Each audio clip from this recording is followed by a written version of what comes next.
Hello అండి అందరికీ నమస్కారం. ఏపీ రాష్ట్ర వ్యాప్తంగా ఎవరైతే అర్హత లేకుండా రేషన్ కార్డులు పొంది ఉన్నారో, అంటే 6 స్టెప్ వాల్యుయేషన్ కావచ్చు, గవర్నమెంట్ జాబ్స్ ఉన్న వాళ్ళు కావచ్చు, ఎవరైతే అర్హత లేకుండా రేషన్ కార్డులు పొంది ఉన్నారో, అంటే అనర్హత కలిగి ఉన్నారో, వారి రేషన్ కార్డులు అనేవి తొలగించడానికి ప్రభుత్వం అయితే రంగం అయితే సిద్ధం చేసిందండి.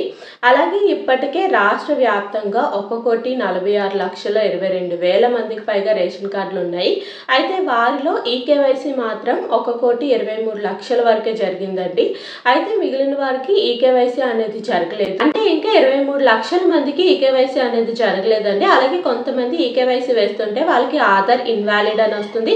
కొంతమందికి ఈకేవైసీ అనేది జరగడం లేదు. అసలు ఎందుకు ఈకేవైసీ జరగడం లేదు, అసలు ఈ బోగస్ రేషన్ కార్డులు ఏంటి, ఎవరు రేషన్ కార్డులు తొలగిస్తారు అనేది ఈ వీడియోలో పూర్తిగా ఎక్స్ప్లెయిన్ చేస్తాను. వీడియోను లాస్ట్ వరకు స్కిప్ చేయకుండా చూడండి. అలాగే మన ఛానల్లో ఓన్లీ జెన్యూన్ ఇన్ఫర్మేషన్ మాత్రమే ఉంటుందండి, ఫేక్ న్యూస్ అస్సలు ఉండదు. సబ్స్క్రైబ్ చేసుకొని సపోర్ట్ చేయండి. లైక్ చేస్తే ఈ వీడియో 10 మందికి ఉపయోగపడుతుంది. లైక్ చేయండి. ఇంకా లేట్ చేయకుండా వీడియోలోకి అయితే వెళ్ళిపోదాం. మొత్తం ఏపీ రాష్ట్ర వ్యాప్తంగా 1,46,22,000 పైగా అయితే రేషన్ కార్డులు ఉన్నట్టు గవర్నమెంట్ అయితే అంచనా వేస్తుంది. అయితే ఇందులో 1,23,00,000 మాత్రమే ఈకేవైసీ అనేది జరిగిందండి. అంటే ఇంకా 23 లక్షల రేషన్ కార్డులకు అయితే ఈకేవైసీ అనేది జరగలేదు. ఇంకా ఎవరైతే ఈకేవైసీ వేయలేదో వాళ్ళకి ఈ నెల 30 మాత్రమే లాస్ట్ డేట్ అండి. సో ఈ నెల 30 లోపు అందరూ ఈకేవైసీ అనేది వేసేయండి. ఈకేవైసీ వేయకపోతే మనకి నెక్స్ట్ మంత్ నుండి రేషన్ అనేది ఆగిపోయే అవకాశం ఉందండి. మనకి కొత్త రేషన్ కార్డులు కూడా ఇవ్వరు. సో ఎవరైతే ఇంకా ఈకేవైసీ అనేది వేయలేదో వెంటనే ఈ నెల 30 లోపు ఈకేవైసీ అనేది వేసుకోండి. అలాగే ఈ బోగస్ రేషన్ కార్డుల తొలగింపు అనేది ఉంది కదండి, ఇది ఎలా చేస్తారు అంటే ఇప్పటి వరకు మొత్తం మనం చెప్పుకున్నాం కదండి, 23 లక్షల మంది వరకు ఈకేవైసీ అనేది వేయలేదని. అయితే గవర్నమెంట్ వేసిన అంచనా ప్రకారం ఏంటంటే ఈ నెల 30 లోపు ఈ 23 లక్షలు 20 లక్షల వరకు ఈకేవైసీలు అనేవి జరిగిపోతాయి. అంటే ఈ 20 లక్షల మంది జరిగిపోయిన తర్వాత ఇంకా 3 లక్షల వరకు ఉంటాయి కదండి రేషన్ కార్డులు. అవన్నీ వాటిలో 90% వరకు బోగస్ కార్డులు ఉన్నట్టు గవర్నమెంట్ అయితే గుర్తించిందండి. అయితే ఈ 90% మందికి ఏంటంటే ఈకేవైసీ వేసినా అవ్వదు, ఎందుకంటే వాళ్ళు అనర్హత కలిగి ఉంటారు. సో వాళ్ళకి ఈ కార్డులు అనేవి తొలగించే అవకాశం అయితే ఉందండి. సో ఎవరైనా అర్హత కలిగిన వాళ్ళు ఉంటే ఖచ్చితంగా ఈకేవైసీ అనేది వేయించుకోండి. ఒకసారి ఈకేవైసీ వేయించుకుంటే మనకు అర్హత కలిగి ఉందా అనర్హత కలిగి ఉందా అనేది తెలిసిపోతుంది. సో ఈ నెల 30 లాస్ట్ డేట్ అండి. చాలా మందికి ఏంటంటే ఈకేవైసీ వేసినప్పుడు ఆధార్ ఇన్వాలిడ్ అని వస్తుంది, ఆధార్ సీడింగ్ అనేది చేయించుకోవాలి అని వస్తుంది అని చెప్తున్నారు. అలా ఎందుకు వస్తుందంటే మీ రేషన్ కార్డులో వేరే వాళ్ళ ఆధార్ డీటెయిల్స్, అంటే మీ ఆధార్ డీటెయిల్స్ కాకుండా వేరే వాళ్ళ ఆధార్ డీటెయిల్స్ అనేవి ఎంటర్ అయ్యాయి అనుకోండి, అట్లాంటి టైంలో ఆధార్ ఇన్వాలిడ్ అని వస్తుంది. సో దీనికి కూడా మన దగ్గర సొల్యూషన్ ఉందండి. మీరు సచివాలయానికి వెళ్ళి అక్కడ ఆధార్ సీడింగ్ మీరు చేయించుకున్నారనుకోండి, ఖచ్చితంగా మీకు ఈ ఆధార్ సీడింగ్ ప్రాబ్లం నుండి మీరు బయటకు వచ్చి మీకు ఈకేవైసీ అనేది అయిపోతుంది. అలాగే పిల్లలు రేషన్ కార్డులో లేకపోవడం వల్ల ఈకేవైసీ అనేది జరగట్లేదు అంటున్నారు. సో వాళ్ళకు కూడా ఒకసారి ఆధార్ సీడింగ్ అలాగే హౌస్ హోల్డ్ మ్యాపింగ్ కూడా ఖచ్చితంగా చేయించుకోండి. ఈ రెండు ఉన్నట్టయితే పిల్లలు కూడా మీ రేషన్ కార్డులో మ్యాప్ అవుతారు. అలాగే ఇప్పుడు యాడింగ్, స్ప్లిట్టింగ్, డిలీషన్ అంటే ఇలాంటి ఆప్షన్స్ ఉన్నాయి కదండి. సో మీ పిల్లలు మీ రేషన్ కార్డులో లేకపోతే వెంటనే యాడ్ చేసుకోండి.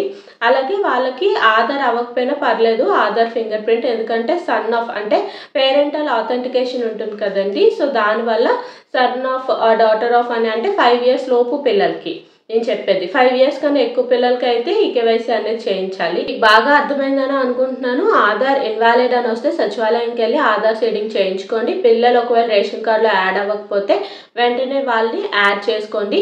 5 years లోపు పిల్లలకి పేరెంటల్ ఆథెంటికేషన్ రూపంలో ఏంటంటే వాళ్ళకి ఈకేవైసీ వేయకపోయినా పర్వాలేదు, 5 years దాటిన పిల్లలు ఈకేవైసీ అనేది వేయాలి. ఆల్రెడీ ఈకేవైసీ వేసిన వాళ్ళు పర్వాలేదు, కానీ ఎవరైతే ఈకేవైసీ వేయలేదో ఈ నెల 30 లాస్ట్ డేటు. సో ఖచ్చితంగా ఈకేవైసీ అనేది వేయండి. ఈకేవైసీ వేయకపోతే మన రేషన్ కార్డ్స్ తొలగించే అవకాశం ఉంది. అంటే మీకు అర్హత కలిగి ఉందా అర్హత కలిగి లేదా అని చెక్ చేసి ఒకవేళ మీరు అనర్హత కలిగి ఉంటే మీ రేషన్ కార్డు తొలగించే అవకాశం ఉంది. సో ఖచ్చితంగా ఈకేవైసీ ఈ నెల 30 లోపు వేయించుకోండి. అలాగే ఆధార్ సీడింగ్ ప్రాబ్లం కూడా సచివాలయంలో చేస్తారు. సో వెంటనే చేయించుకోండి. అలాగే పాత రేషన్ కార్డులు, కొత్త రేషన్ కార్డులు ఉన్నాయి కదండి. పాత రేషన్ కార్డులకి ఈకేవైసీ ఎక్కడ చేస్తారు అంటే కొత్తగా అప్లై చేసినవి కాకుండా పాత రేషన్ కార్డులకి ఈకేవైసీ డీలర్ దగ్గర లేదు అంటున్నారు. మేము ఇప్పుడు ఈకేవైసీ ఎక్కడ వేయాలి అంటున్నారు. వాళ్ళకి విఆర్ఓ లాగిన్లో అవుతుంది, అలాగే సెక్రటరీ లాగిన్లో అవుతుంది సచివాలయంలో. సో వెంటనే వెళ్ళి మీరు ఈ విఆర్ఓ లాగిన్లో కానీ సెక్రటరీ లాగిన్లో కానీ ఈకేవైసీ అనేది వేయించుకోండి. కొత్త రేషన్ కార్డులు కూడా సచివాలయంలో కూడా సెక్రటరీ లాగిన్లో అలాగే విఆర్ఓ లాగిన్లో ఈకేవైసీ అనేది అవుతుంది. అలాగే చాలా మంది డౌట్ పడుతున్నారు, ఈ కొత్త రేషన్ కార్డులకు అప్లై చేసాం కదా, అంటే కొత్తగా పెళ్ళైన వాళ్ళకి రేషన్ కార్డ్స్ అప్లై చేసాం కదా, ఇప్పుడు మేము డైరెక్ట్గా అప్లై చేసుకోవచ్చు కదా అంటే భార్యని భర్త యొక్క రేషన్ కార్డులో యాడ్ చేసి తర్వాత భార్యని భర్తని స్ప్లిట్ చేయడం ఎందుకు? ఇద్దరికి కొత్తగా భార్య భర్తకి ఒక రేషన్ కార్డు అంటే భర్తని స్ప్లిట్ చేసి భార్య యొక్క రేషన్ కార్డులో యాడ్ చేయొచ్చు కదా అని చాలామంది అడుగుతున్నారు. సో ఇప్పటివరకు అయితే గవర్నమెంట్ అలాంటి స్కీమ్ ఏం తీసుకురాలేదండి. ఓన్లీ భార్యని భర్త యొక్క రేషన్ కార్డులో యాడ్ చేసిన తర్వాత ఆ రేషన్ కార్డులో ఇద్దరు అంటే తల్లి తండ్రి ఒక జంట ఉంటాయి, అంటే 2 జంటలు ఉంటేనే స్ప్లిట్ చేసే అవకాశం అయితే ఉంటుంది. భార్యని భర్త యొక్క రేషన్ కార్డులో యాడ్ చేసి తర్వాత వీళ్ళిద్దరిని స్ప్లిట్ చేసి వీళ్ళిద్దరికి కొత్త రేషన్ కార్డు అయితే ఇవ్వడం జరుగుతుంది. కొత్తగా పెళ్ళైన వాళ్ళు ఎవరైనా ఉంటే వెంటనే ఈ విధంగా అప్లై చేసుకోండి. ఫస్ట్ భార్యని భర్త యొక్క రేషన్ కార్డులో యాడ్ చేసి తర్వాత ఇద్దరిని స్ప్లిట్ చేసి వీళ్ళిద్దరికి కొత్త రేషన్ కార్డు అయితే ఇవ్వడం జరుగుతుంది. ప్రాసెస్ అంతా జరగడానికి 21 డేస్ టైం అయితే పడుతుంది. మీకు బాగా అర్థమైందని అనుకుంటున్నాను. ఈకేవైసీ ఎవరైతే వేయలేదో ఈ నెల 30 లోపు ఈకేవైసీ వేసేయండి. అలాగే మీకు దీనికి సంబంధించి ఏ డౌట్ ఉన్న కామెంట్ సెక్షన్లో కామెంట్ చేయండి.